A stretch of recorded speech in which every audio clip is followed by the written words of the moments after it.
Hello guys, मैं doctor Himanshu Dhawan और आज आपको एक पैथी की इन्फॉर्मेशन देने आया हूँ क्योंकि वेरिकोसील में हम हमेशा अलग अलग चीज़ों से गो थ्रू हो रहे होते हैं और उसमें हमें ये लगता है कि कौन सी पैथी हमारे लिए अच्छी है एज इन ट्रीटमेंट में। होम्योपैथी कहती है हम अच्छे हैं, आयुर्वेद कहते हैं हम अच्छे हैं और सर्जरी कहती है कि वो अच्छी है। अब दुनिया कहती है कि आप होम्योपैथी में जाओ, होम्योपैथी ज़्यादा बेटर है, होम्योपैथी में प्रॉब्लम्स जल्दी रिकवर हो जाती है। अनडाउटली हो जाती है। कुछ कहते हैं कि आयुर्वेद में जाओ, आयुर्वेद बेटर परफॉर्म कर जाती है, बेटर अच्छे से चीज़ें दे देती है और आपको ये रिजल्ट बैक अच्छे से दे देती है। मैं वहाँ पर भी कहता हूँ it's up to your choice. अब रही बात सर्जरी, आपके पास हमेशा अवेलेबिलिटी है सर्जरी की। हर हॉस्पिटल आज की डेट में वेरिकोसील की सर्जरी कर देता है, कोई इशू नहीं, वहाँ पर भी सर्जरी इट्स गुड, मैं उसके लिए भी बुरा नहीं कहता।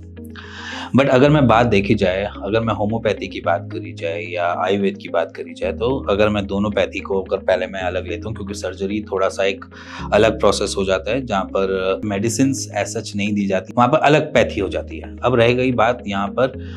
वेरिकोसील में आयुर्वेद अच्छी है या होम्योपैथ अच्छी है। हाँ, अगर आप देखा जाए तो एक सर्जरी को अगर बात की जाए तो सर्जन एक अलग तरीके से इस चीज़ों को पढ़ता है और उसकी अगर माइंडसेट है सर्जरी का तो वहाँ पर उसके पास ऑप्शन ही एक चीज़ होती है, वो है सर्जरी की। एक डॉक्टर MBBS अगर MS कर रहा है या सर्जरी में जा रहा है तो वो अपना दिमाग भी ऐसे लगाएगा कि सर्जरी ही करवाओ, ज़्यादा बेटर है, यहाँ पर आपके पास और कोई सोल्यूशन नहीं मिल पाएगा इसके अलावा। अगर मैं वहीं पे बात करूँ तो आयुर्वेद की बात करूँ तो आयुर्वेद कहेगा यहाँ पर जड़ी बूटी खा लो, ये रसायन ले लो, ये सारी चीज़ें ले लो, इसी से बेटर आपको रिजल्ट मिलेंगे। और वहीं पे होम्योपैथी की बात करूँ तो होम्योपैथी कहेगा कि ये वाला टिंचर ले लो या ये वाली पोटेंसी वाली मेडिसिन ले लो तो इससे आपको आराम मिल जाएगा।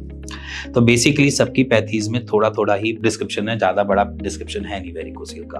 अब यहाँ पर बात करते हैं कि कौन सी पैथी में आपको रिवर्ट बैक अच्छा मिलता है। अगर मैं होम्योपैथी और आयुर्वेद की बात करूं तो अगर आप दोनों में अगर कहीं इंडल्ज हो, मान लीजिए कोई आयुर्वेद में है तो कोई होम्योपैथ में भी होगा, अगर आप होम्योपैथ में भी हो या आयुर्वेद में भी हो, उसमें आप कुछ चीज़ों को पॉइंटर से चेक करो कि आपके शरीर में क्या चीज़ें आपको देखने को मिल रही हैं। सबसे पहली बात देखो, अगर आपका पेन शांत हो रहा है, पहले की फ्रीक्वेंसी से कम हो रहा है, मान ले जिनको सिम्टम्स आ रहे हैं, मैं उन पेशेंट्स की अभी बात करो, एसिम्टोमेटिक वाले पेशेंट्स की बात ही नहीं कर रहा, जिनको वेरिकोसील में कोई सिम्टम ही नहीं आ रहे, सिर्फ हैंगिंग है और नसें फूली हुई है, ना दर्द है ना कुछ है, उनकी बात नहीं कर रहा, अभी सिर्फ सिम्टम्स वाले पेशेंट्स की बात कर रहा हूँ। जहाँ पर हमें पेन मिल रहा है और पेन आ रहा है तो इट मीन्स कि वो वेरिकोसील के सिम्टम्स में एक पार्ट है। अगर वो आपके सिम्टम्स कम हो रहे हैं विदाउट किसी ऐसे पेन किलर के, विदाउट किसी ऐसी चीज़ के, और आपकी ड्यूरेशन जो है वो लॉन्ग टर्म में जा रही है, मान लीजिए पहले आपको हफ्ते में एक बार ही दर्द होता था और हर हफ्ते में एक बार ही दर्द होता था, 4 बार आपके महीने में दर्द आते थे, अब वो जो दर्द है वो महीने में 1 या 2 बार ही हो रहा है या 3 बार ही हो रहा है, दैट्स अ बिग थिंग कि आपकी जो वेन्स हैं उसकी इन्फ्लेमेशन अपने आप कम हो रही है, रिफ्लक्सेस कम बनने की वजह से वहाँ पर हम दिक्कत कम देखने को मिल रही है। तो चाहे वो होम्योपैथ हो चाहे वो आयुर्वेद हो, दोनों में ही एक चीज़ आपको ये देखने को मिलेगी जहाँ पर हमें पता चले कि हीलिंग कहाँ पर हो रही है ना। तो एक ये पार्ट है हीलिंग का। इसी के साथ अगर बात की जाए कि होम्योपैथ और आयुर्वेद में हमारे टेस्टिकल्स की हैंगिंग जो है वो कितनी कम हो रही है, अगर वो कम हो रही है दैट्स अ साइन ऑफ क्या, हीलिंग प्रोसेस। अगर मैं बात करूं तो वो हमारे टेस्टिकल्स की हैंगिंग जो है वो पहले से कम देखने को मिल रही है, तो इट मीन्स कि हम एक अच्छे प्रोसेस में घुस रहे हैं जहाँ पर हमारे रिफ्लक्सेस की वजह से जो हमारा टेम्परेचर गर्म हो रहा था टेस्टिकल्स का वो अब कम हो रहा है, जिसकी वजह से हमें बेनिफिट मिल रहा है कि वो अपने आप को सस्टेन करने की कोशिश कर रहा है, अपने आप को हैंडल करने की कोशिश कर रहे हैं टेस्टिकल्स और स्क्रॉटम मिलके। तीसरे में हम ये कहते हैं कि वेन्स जो हैं वो आपकी पहले से थोड़ी थोड़ी शेड ऑफ हो रही है। शेड ऑफ मतलब कि थोड़ी थोड़ी हमें कम देखने को मिल रही है। अब जैसे क्या होता है कि वेन्स जब हमें वेरिकोसील मिलता है तो वो फूली हुई मिलती है ना, और फूली हुई मिलती हैं तो उसमें अगर हमें जो देखने को मिल रहा है एज एन विजुअली अगर हम देखें तो पहले से कम है या ज़्यादा है, ये हम ऐसे रोज डेली बेसिस में नहीं देखते। हाँ, अगर मैं बात करूँ कि आपने कोई सा भी ट्रीटमेंट लिया हो, चाहे वो आयुर्वेद हो चाहे वो होम्योपैथ हो, उसके तकरीबन 20-25 दिन के बाद अगर मैं बात करूँ तो उसमें कुछ कमी लग रही है या नहीं लग रही, एक बार अपने वेन्स का एक कैमरा से एक फोटो ले लो, देन उसका 20-25 दिन के बाद एक और फोटो लेकर कंपेयर कर लो, उससे थोड़ी सी क्लैरिटी मिल जाती है। क्योंकि अगर हम डेली बेसिस पे देखें और इतने शॉर्ट टाइम पीरियड में देखेंगे तो हमें पता ही नहीं चलेगा। तो ये एक आप काम कर सकते हो साइड बाय साइड, वेन्स आपको कम देखने को मिले, इन्फ्लेमेशन जैसे दर्द जैसे आपको कम देखने को मिले, इसी के साथ आपको जो वेन्स में सूजन आई हुई है या फुलावट जो है वो थोड़ी कम देखने को मिले और हैंगिंग थोड़ी कम देखने को मिले, तो दैट्स अ साइन ऑफ आपके ट्रीटमेंट की वो सही चल रहा है या गलत चल रहा है। इसी के साथ मैं आपको एक और चीज सजेस्ट करता हूँ,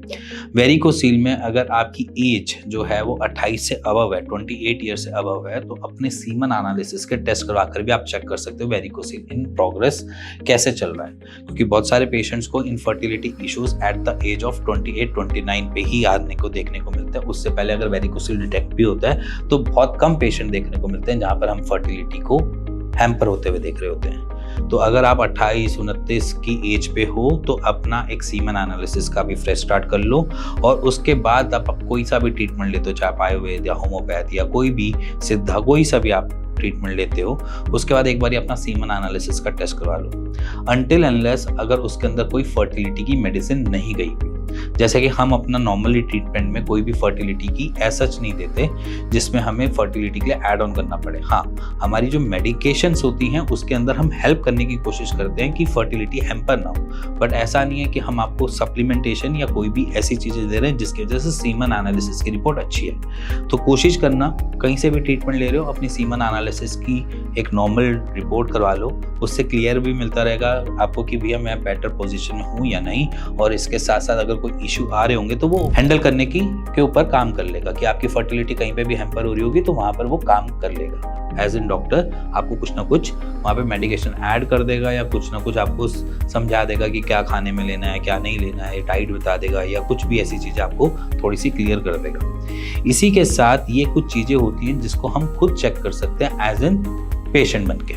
क्योंकि इसमें डॉक्टर का रोल नहीं होता। चीज़ें हीलिंग हमें खुद से पता चलती है कि ये स्टेज मेरे को पहले होती थी, अब मेरे को कम हो रही है, इससे पहले मेरे को ऐसे होता था और इसमें मेरे को ये देखने को मिल रहा है। रही बात एसिम्प्टोमेटिक में, सीमन एनालिसिस का टेस्ट वो भी करवा सकते हैं, ठीक है, क्योंकि उसी से क्लियर होगा। दूसरा विजुअलाइजेशन, जैसे कैमरे से आपने फोटो खींची और आपने 20 दिन 25 दिन के बाद एक और फोटो खींची, इस विजुअलाइजेशन से आप खुद भी डिटेक्ट कर सकते हो कि you are at healing stage और कहां पर स्टैंड करती है आपकी वेरिकोसील। तो फैक्ट्स आपके सामने हैं, आप खुद चेक कर सकते हैं कि जहां पर रिकवरी पेशेंट्स को मिली है। इसी के साथ मिलेंगे नेक्स्ट वीडियो के लिए, तब तक के लिए बाय बाय।